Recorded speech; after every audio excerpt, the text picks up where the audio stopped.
कैकय नंदनी मंदमती, कठिन कुटिलपन की।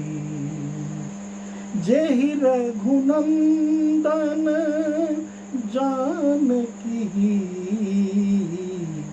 सुख अवसर दुख दी। प्रश्न उठा पूर्व की कथा में, मैंने संकेत दिया आपको। हम सबों की एक मनोवृत्ति है, स्वयं का अनुसंधान नहीं करते, आत्ममंथन नहीं करते। ऐसा हुआ क्यों?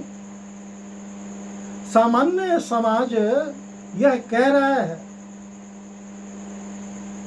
आप कैकेयी की बात छोड़ो, लोगों की बात उठ गई उसके पिता कैकेय नरेश पे कि वो कैकेय नरेश कैसे हैं कि ऐसी कन्या का उन्होंने जन्म दिया। यहां तक कि समाज के लोगों ने कुटिल शब्द का प्रयोग किया, उसे मंदमती कहा, मूर्ख कहा।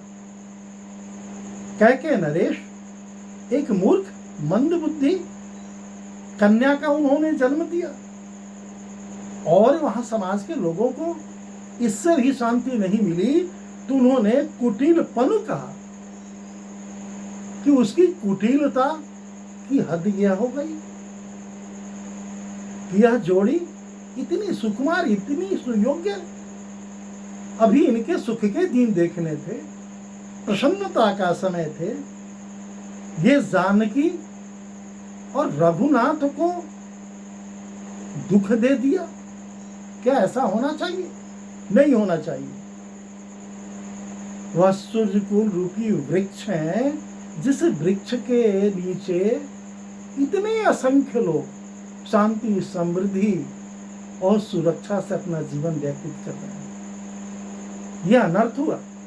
कैकेयी को ऐसा नहीं करना चाहिए। भाई दीन कर कुल बिटप कुठारी, कुमति कीन्ह सब विश्व दुखारी। उस कुलटी, उस कुमति, उस मंदबुद्धि के कारण पूरा विश्व आज दुखित है। ईश्वर के दुख होने का कारण कि पूरी समाज दुखी है। और पूर्व की कथा में ऐसी चर्चा आ चुकी है। अवध के लोगों ने कहा था कि राम ही नहीं तो अवध कैसा, जहां राम है वहीं अवध है, इसलिए हम लोग अवध में नहीं रहेंगे। सामूहिक रूप में अवध के सभी लोग, नर नारी बच्चे, प्रभु राम के पास आए। राम के पास तो ये बहुत बड़ी एक समस्या आकर खड़ी हो गई। जिसके लिए उनका जन्म हुआ था, लग रहा है कि यह जन्म व्यर्थ हो जाएगा। उन्होंने स्पष्ट युक्ति निकाली, एक रास्ता निकाला। मंत्री सुमंत्र जी से उन्होंने वार्ता किया और आधी रात को प्रजा जब सोई हुई थी उनके पास, अवध की छोड़कर चले गए। इतनी निष्ठुरता प्रेम के उस ऊंची अवस्था को देखकर उन्होंने की कि हमारे कारण हमारी प्रजा दुखी क्यों होगी। इतना कठोर उन्होंने निर्णय प्रेम वश होकर लिया। उस हालात में भी भक्ति किसे कहते हैं आप देखो। अवध के लोगों ने कहा कि भगवान को हम लोगों का दुख देखा नहीं है। वो नहीं चाहते थे कि मैं इस कठिन दौर से गुजर रहा हूं, मुझे ये तपस्या करने का मौका मिला है, मुझे ये जो दुख सहन हो रहा है, हमारे कारण हमारे प्रजाओं को नहीं होना चाहिए।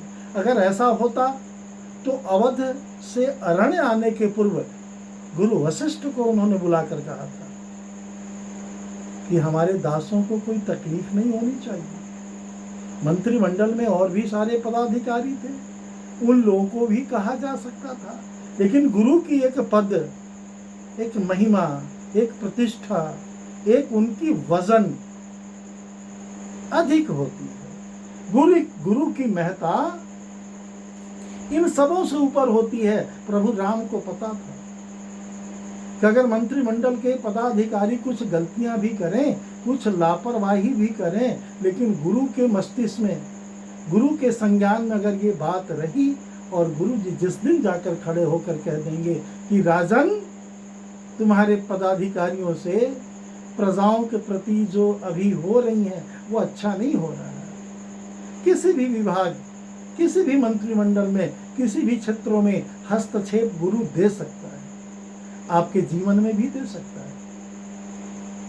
गुरु स्वतंत्र है आपके जीवन के निर्माण के लिए, इसलिए गुरु की वाणी, गुरु के मार्गदर्शन, गुरु के वक्तव्य पे कभी उंगलियां मत उठाना। कुछ लोग तो गुरु से उन्हें उनकी स्वार्थ नहीं पूरी होती है तो उंगलियां उठाते हैं, उन्हें ढोंगी तक कह देते हैं। ऐसा कहने वाला वो स्वयं ढोंगी है। तुमने क्या देखा कि तुमने ऐसी दीक्षा ली? ऐसे ऐसे शब्दों का प्रयोग गुरुओं के प्रति लोग करता है। सभी गुरु ऐसे नहीं हैं। तुम अच्छे शिष्य होते तो अच्छे गुरु जरूर ढूंढे होते, और अच्छे गुरु अगर तुम्हें मिल गए हैं तो उनकी तपन तुम्हें सहन नहीं होगी, क्योंकि वो मीठी दवाइयां नहीं खिलाते, वो मीठी बातों से तुम्हें खुश नहीं करते, तुम्हारे साथ वह कार्य नहीं करते जो तुम करते हो, इसलिए गुरु तुम्हारे लिए अच्छे नहीं हो सकते।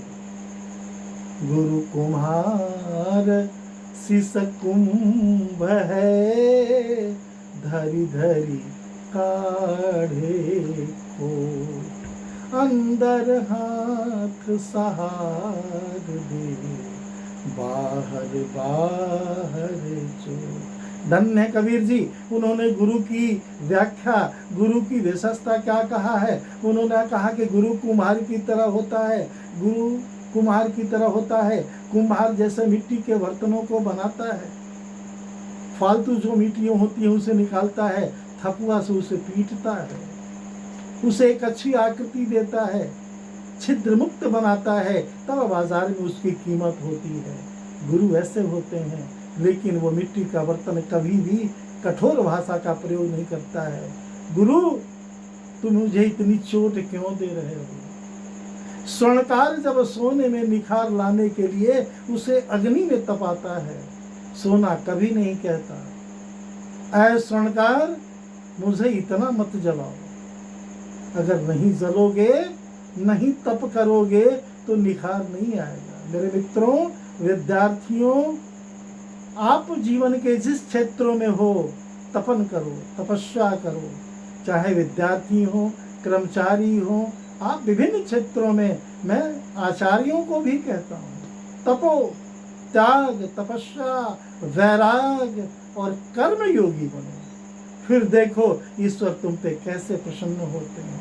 भगवान रामचंद्र का तो यही आदेश है, यही मर्यादा है, यही उनकी उपदेश है।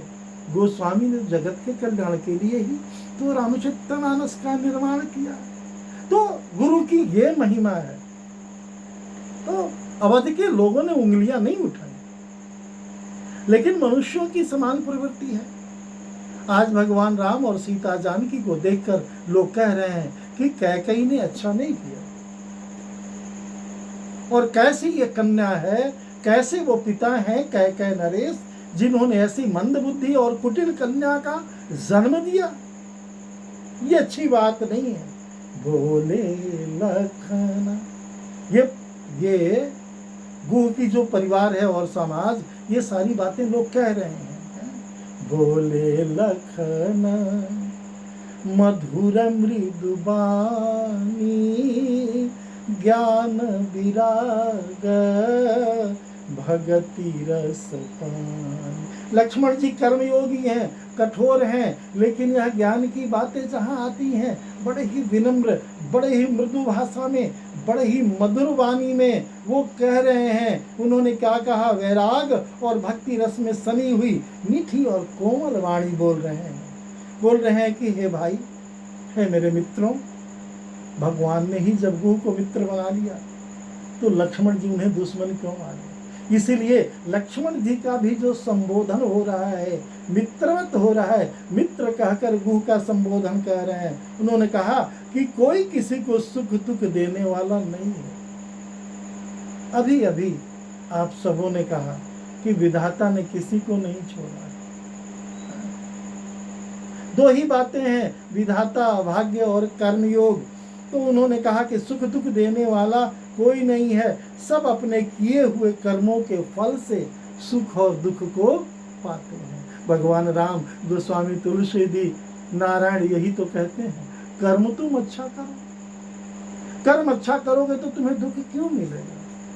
तुम सुख का कर्म करोगे और तुम्हें दुख मिलेगा, ऐसा संभव नहीं है। इसलिए अच्छे कर्मों को करो। हे मित्रों, विद्यार्थी हो, मित्र हो, रिश्ते नाते में तुम पति पत्नी हो, भाई भाई हो, स्वामी नौकर हो, गुरु शिष्य हो, अपने पदों का दुरुपयोग मत करो। पद के भावों को समझो, रिश्तों के भावों को समझो, रिश्तों के केमिस्ट्री, रिश्तों के रसायन को समझो। जीवन धन्य हो जाएगा, जीवन प्रसन्न हो जाएगा और तुम धन्य हो जाएगा। इस तरह प्रभु राम का यह उपदेश है। अपने जीवन में इनके आदर्शों का पालन करना चाहिए। इसी प्रसंग के साथ कथा का विराम, अगली कथा अगले सत्र में। हरि ओम सर्व।